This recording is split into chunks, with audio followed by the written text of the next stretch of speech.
Alright, salut gars, j'espère que vous allez bien. Nouveau petit setup aujourd'hui, j'essaie de quoi de différent, fait que laissez-moi savoir si ça ressemble un petit peu de meilleure qualité. J'essaie de m'améliorer, laissez-moi savoir. Aujourd'hui, on regarde Télé-Québec, Pierre-Yves McSween prendre sa retraite à 40 ans.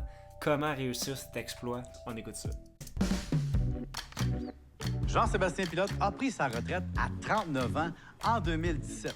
On l'avait reçu à l'émission à l'époque. Aujourd'hui, je reçois Jean-Sébastien Pilote et sa conjointe Van An Hong, deux retraités surprenants. Depuis, Jean-Sébastien a écrit un livre sur sa retraite qu'il vient de rééditer. Mais je me demande ce qui est arrivé comme rendement à ses placements. Puis je me dis, hey, être retraité depuis 8 ans, dans la quarantaine, est-ce qu'il a pensé à retourner travailler? Je sais pas, 40, mais bro. l'invité à boire des bulles. Il doit pas s'en payer souvent. Deux jeunes retraités de 40 ans et moins. Comment on se sent? Centenaire. Pour ma part, je me sens très, très libre. Puis je me sens vraiment en contrôle de ma vie. Est-ce que t'en bois souvent, Jean-Sébastien, des bulles? Plus souvent que tu penses. Ouais? Mais, ouais. Donc, c'est pas vrai que tu payes plus de restaurant. On va trop souvent au restaurant, je dirais. Bro, moi si j'irais au restaurant si j'étais à la retraite à 40 ans. On a dû se limiter parce que Petit ramen qu'il y a sur son t-shirt là, je t'en prendrais à chaque semaine mon gars. sinon, on commençait à avoir du cholestérol. Alors, c'est pas une question financière, c'est vraiment une question de santé. On a dû couper un peu les restaurants, mais on a les moyens de se le payer. Pendant santé. Ta santé? Donc, Jean-Sébastien Pilote, auteur de la retraite à 40 ans qu'il a prise à 39 ans, est-ce que ça va bien, les finances, après 8 ans de retraite? Mieux que j'avais espéré. Est-ce que le capital continue de grossir? Mieux que j'avais espéré. Moi, je suis beaucoup plus riche aujourd'hui que je l'étais il y a 8 ans quand j'ai pris ma retraite. Donc, jamais dans ce... Ouais, mais dans les 5 dernières années, ça a fait comme 25% du S&P 500. Je vais fact-check ça, mais Jesus Christ, c'est sûr. Ben, congrats pour eux. trip-là, un moment donné, vous vous êtes dit, ah boy, on va retourner travailler. C'est arrivé en mars 2020, au D'accord. début de la pandémie. J'ai vu les actions descendre de 20, 25, 30 même. J'ai eu un petit frisson. Honnêtement, je commençais à envisager mon avenir, mais ça a duré un mois, puis finalement, c'était une belle opportunité d'achat pour les actions. Moi, quand ça plante, j'achète. Alors, je gardais un montant justement pour ça, en liquidité. Oh, le service qui arrive. Alors messieurs, on va commencer ici avec des huîtres très spéciales, elles nous proviennent de l'Anticosti. Petite mignonnette signature de terroir, ça va être pommes, céleri, vinaigre de cidre et un petit... Moi, j'ai pris une fois dans ma vie des huîtres, puis c'était chez ma mamie, il y a peut-être 10 ans, 12 ans. Ah, j'ai tellement pas aimé ça, la gang, là. J'ai trouvé ça répugnant, tu sais. Ben, je sais qu'il y a plein de monde qui aime ça puis qui en raffole, tu sais, mais j'ai trouvé ça dégueulasse.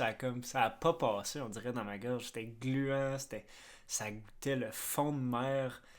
On dirait qu'il aurait fallu que je mette un oignon rouge au complet, de la mignonnette au complet avec du tabasco puis genre de la vodka dessus pour faire passer ça. Mais depuis ce temps-là, je n'ai jamais repris. petit peu de jus de pickle de poire. Pickle de poire!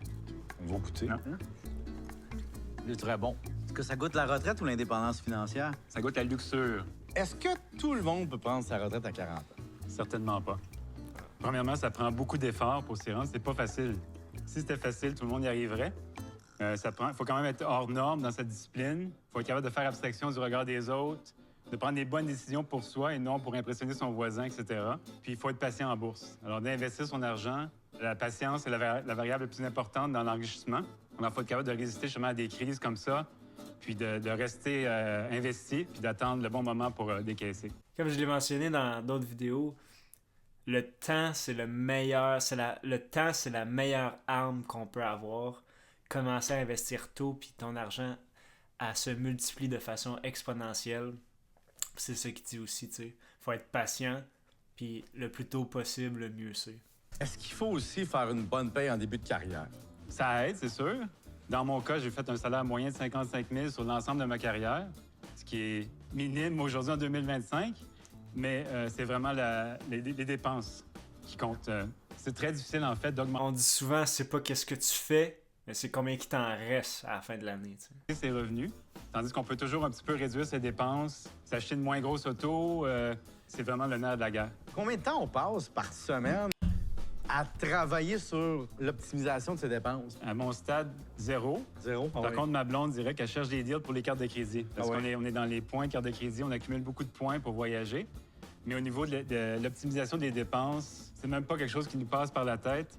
On est rendu à un point où le frugalisme est tellement imprégné en nous que moi, je peux marcher au centre-ville de Montréal, je regarde les vitrines. Si pendant une journée, tout était gratuit, je sais même pas ce que je ramasserais. J'ai besoin de rien. J'ai perdu un peu mes désirs de matérialisme, mes désirs de consommation aussi. Moi, je trouve que plus on fait dans la vie... Moi aussi, j'ai perdu mes désirs de consommation récemment. Mais c'est parce que j'ai pas une scène. On apprend, puis on est débrouillard. Alors, moi, c'est vraiment pour relever le défi, l'aspirateur brise. Je le démonte, je me trouve une patente, de la colle, une vis pour essayer de le réparer. Parce que j'aime pas ça consommer, jeter pour rien. Fait que c'est pas un effort, pour moi, c'est rendu inné. Alors, on est rendu dans la logique inverse. Alors, on essaie d'augmenter un peu nos dépenses. Alors, on se paye des voyages, on se paye des restaurants. Mais c'est encore difficile pour nous de dépenser parce qu'on est tellement dans ce mode de pensée-là. Je vais faire un mini questionnaire. Je me le paye pas. Un billet de loto. Non. Non. Je vais essayer de répondre. Non. Voyage première classe. Non. Classe affaires. Classe affaires, oui. Ah ouais? Avec des points. Mais qu'on ait les moyens. Pour moi, un voyage en classe affaires, pour moi, c'est un luxe qui est vraiment, vraiment satisfaisant. D'aller en Asie pendant 15 heures, de pouvoir dormir une nuit complète, de manger bien puis d'arriver frais et dispo à la destination. Pour moi, c'est quelque chose qui a de la valeur. Donc, si j'ai les moyens de le faire, je vais le faire. De la livraison. Non. Non. Non. Un spectacle, une soirée au cinéma. Oui, oui. Ah oui? Vous êtes parti pour longtemps. Vous ne retournerez pas travailler par là-bas. Ça serait vraiment difficile de retourner dans le 9 à 5, dans un cubicule gris devant un ordinateur. Je pourrais retourner travailler, mais je le ferais par intérêt personnel, mais non par impératif financier. Il est tellement éloquent, je trouve, Jean-Sébastien, puis il a vraiment une tête sur ses épaules. J'ai le goût de lire son livre, juste avec la petite capsule que j'écoute live, ça me donne vraiment le goût de lire son livre. C'est là, je te paye la traite. S'il y a du monde qui l'ont déjà lu, écrivez-le dans le chat. C'est gentil, j'apprécie. Alors messieurs, je vais continuer dans le 100% local. Là, on va être sur un steak de thon, on est la ventrèche. Et ici, on va avoir un tartare de betterave. Merci. Merci. Tartare de betterave, mon ref. OK. J'ai une question fiscale. Là. Quand on est justement frugaliste puis qu'on paie plus beaucoup d'impôts, on a optimisé notre fiscalité parce qu'on a de l'argent imposable qu'on a déduit puis qu'on sort à faible taux d'impôt. Mais est-ce qu'on transfère de l'argent du REER au CELI, du CELI au REAL? On joue avec ça, là. Moi, je transfère de l'argent de mon compte non enregistré vers mon CELI à chaque année parce que ça, c'est le meilleur paradis fiscal qui existe au Québec. Là. Puis je vais être content de l'avoir fait quand je vais avoir 60 ans, je vais commencer, ou même un peu plus tard, quand je vais commencer à décaisser mon CELI. Puis il va avoir Explosé. cru à l'abri de l'impôt. Ça va être génial en fin de vie. Pourquoi on n'a pas la même chose? Mon budget me permet pas 2 plats de poisson. C'est ça, je me disais. C'est un 5 services, mais à 2 dans le fond. C'est ça, exact. Je m'inspire de toi, je coupe où je peux. C'est tout! Hey, c'était bon, c'était vraiment bon. C'était vraiment cool, ça me donne le goût de regarder son livre. J'ai le goût d'en savoir plus. J'espère que vous avez apprécié. On se voit pour une prochaine vidéo. Ciao!